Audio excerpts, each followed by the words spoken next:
membayangkan seorang pemimpin yang awalnya menjanjikan keadilan, lalu perlahan berubah menjadi penguasa yang menindas?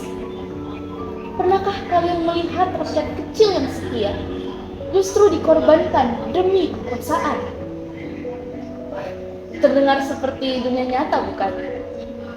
Semua itu telah digambarkan oleh George Orwell dalam novel klasik bernuansa satir yang berjudul Animal Farm. Hai, saya Raisa Tina Manahira dari SMP Telkom Makassar. Saya memilih buku ini karena Animal Farm bukan sekedar dongeng, melainkan sindiran tajam terhadap kekuasaan yang sewenang-wenang. Dilatar belakangi oleh peristiwa Revolusi Rusia dan Perang Dunia Kedua, George Orwell menulis buku ini sebagai kritik terhadap sistem pemerintahan pada saat itu. Seperti yang ditulis Dumit pada tahun 2025, meski telah berumur 80 tahun, pesan Orwell masih horribly relevant. Propaganda, manipulasi, dan janji politik yang berbalik arah, semua masih nyata kita temui sampai hari ini. Cerita ini dimulai dari peternakan Manor, tempat hewan-hewan hidup dalam penindasan di bawah kekuasaan manusia, yaitu Tuan Jones. Ia adalah pemilik peternakan yang lalai dan kejam, membiarkan hewan-hewan kelaparan dan bekerja keras tanpa imbalan yang layak. Suatu malam, Mayor Tua, seekor babi bijak, menginspirasi hewan-hewan dengan impian tentang dunia tanpa manusia, di mana semua makhluk hidup setara dan bebas. Setelah kematian Mayor Tua, dua babi muda, Snowball dan Napoleon, mengambil kepemimpinan dalam pemberontakan dan berhasil mengusir Tuan Jones dari peternakan tersebut. Lama-kelamaan, babi-babi mulai berubah menjadi penguasa yang sama buruknya seperti manusia yang dulu mereka usir. Mereka mulai berjalan dengan dua kaki, berdagang, dan berpesta bersama manusia. Sementara hewan-hewan lain, mereka terabaikan dan tertindas.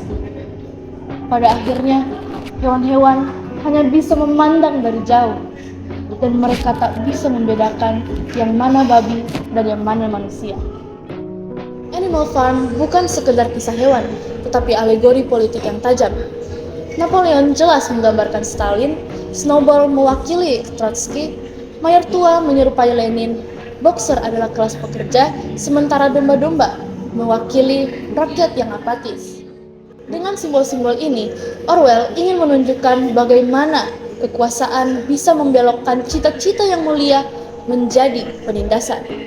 Yang unik, politik yang rumit bisa ditulis sederhana dalam bentuk fabel. Alurnya konsisten, tokoh-tokohnya kuat, dan gaya bahasanya penuh sindiran yang mudah dipahami. Sederhana di permukaan, tetapi maknanya sangat dalam. Napoleon, Snowball, dan Boxer bukan hanya sekedar karakter hewan, tetapi adalah simbol yang memperingatkan kita atas bahaya propaganda dan kekuasaan absolut. Ada kelemahan, seperti dicatat Myers pada tahun 1975, tanpa memahami sejarah Rusia, beberapa simbol dalam buku bisa terasa membingungkan.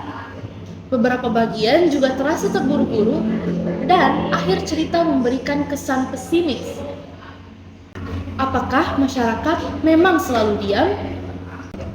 Meski begitu, kombinasi dari kekuatan dan kelemahan inilah yang membuat Animal Farm pantas disebut sebuah klasik. Sebuah bacaan yang mengajak kita untuk berpikir kritis tentang kekuasaan. Bagi saya, Animal Farm adalah cermin kehidupan manusia, tentang korupsi, manipulasi, propaganda, dan sikap diam rakyat. Seperti kata Creative Libraries Utah, buku ini mencerminkan tabiat manusia, kecenderungan menyalahgunakan kekuasaan. Dan yang terpenting, kepintaran tanpa keberanian bukanlah apa-apa. Sepintar apapun kita, jika kita diam, kita sama bodohnya seperti hewan-hewan di Animal Farm. Selamat membaca buku Animal Farm, mahakarya dari George Orwell. Salam literasi.